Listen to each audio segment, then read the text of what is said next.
Oi, eu sou a Rafaela Tomás, eu sou arquiteta e eu tô à frente da coluna de arquitetura do Conexão 085. E hoje a gente vai falar sobre um tema que eu recebo muitas perguntas lá no meu Instagram, que é o que precisa ter para ser um bom quarto de bebê. Por incrível que pareça, os quartos de bebê são um dos ambientes mais complexos na arquitetura de interiores, porque ele tem uma grande variedade de móveis que necessitam para completar o programa dele, como cama, berço, trocador, armário, cadeira de balanço, às vezes até espaço para guardar os carrinhos de bebê também. E aí, como é que a gente faz isso quando o ambiente é pequeno, quando você tem um quarto pequeno? O primeiro conselho que eu dou é que você utilize móveis que tenham mais de uma função, como por exemplo os trocadores. Hoje em dia tem uma versão muito legal de trocador que fica dentro dos armários. Então quando você fecha a porta é um armário, quando você abre está lá o trocador. A cadeira de balanço também hoje em dia tem uns modelos bem confortáveis, mas mais slim, mais estreitos, justamente para esses quartos menores. Outra grande preocupação das mamães é em fazer um quarto que acompanhe o desenvolvimento da criança, porque teoricamente o quarto de bebê é um ambiente que se perde rápido, porque a criança vai crescendo e consequentemente vão aparecendo novos usos necessários para esse quarto. Então tem algumas sugestões que a gente dá, como por exemplo no uso do berço. Comprar um berço que seja flexível, que ele vá diminuindo de altura conforme a criança vai crescendo. Isso já é muito comum no mercado hoje em dia. Também existe uma possível flexibilização no uso dos trocadores, que no futuro eles podem ser usados como escrivaninhas, como móveis de apoio dentro do quarto para as crianças brincarem. As camas, que de início podem ser das babás ou do acompanhante do bebê, no futuro pode virar a cama do bebê também quando ele estiver maiorzinho, depois que o bercinho que é cama não servir mais. Outra sugestão que a gente dá também é para os painéis que ficam atrás da cama ou os painéis que ficam atrás do berço já sejam projetados com fiação e tubulação para receber uma TV no futuro quando a criança começar a assistir televisão. Outra ideia muito interessante também é de fazer uma base de móveis de cor mais neutra e brincar e usar mais na decoração e nos papéis de parede. Para que assim, conforme a criança for crescendo, você só vá mudando os elementos decorativos sem enjoar do contexto geral. Outra dúvida que surge muito quando as mamães me procuram é em que momento a gente deve começar a projetar esse quarto de bebê.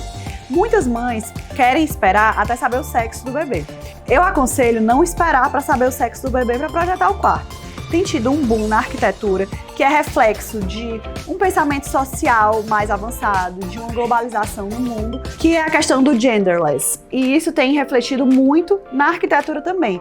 O que significa isso? Significa projetar ambientes sem um gênero específico, né? Porque às vezes tem muita preocupação de fazer o quartinho azul para o filho menino, o quartinho rosa para a filha menina, e hoje em dia a gente está tentando fugir disso, não tem isso. Todas as crianças podem usar todas as cores, e isso é até interessante porque estimula mais a criatividade da criança. Quanto mais acesso a cores essa criança tem.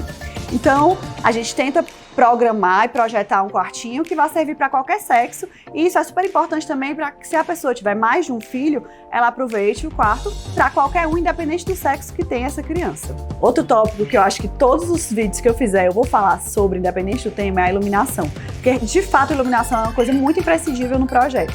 E no quarto de bebê então nem se fala, porque ela tem que acompanhar realmente as fases da criança. Ele mais novinho precisa de uma iluminação mais aconchegante para a hora de dormir, para a hora de relaxar, para a hora que a mamãe está amamentando, e precisa de uma luz melhor para ficar em cima do trocador, uma luz que mais aberta, né, mais difusa e mais ampla.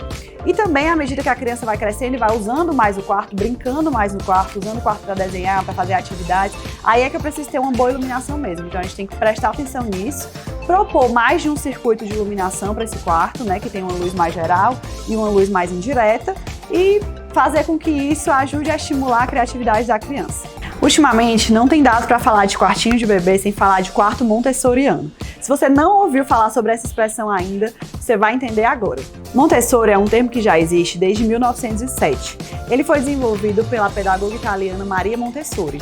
E ela defendia que, para ajudar a criança a se estimular a se desenvolver, nós precisamos oferecer elementos para isso, nos ambientes e, consequentemente, nos quartos. Esse já é um termo muito antigo, mas que ele virou uma moda e deu um boom aqui no Brasil de uns 5 anos para cá, mais ou menos. Como eu falei, o objetivo desse quarto montessoriano é estimular a autonomia das crianças. E a gente consegue fazer isso principalmente colocando alguns móveis à altura das crianças, como por exemplo, camas mais baixas para que elas tenham autonomia para descer e subir da cama na hora que quiserem, certo? Móveis em que os brinquedos se encontrem em altura mais acessível pelas crianças. O que se aconselha também é que esses brinquedos que estão nesse nível de acesso, certo?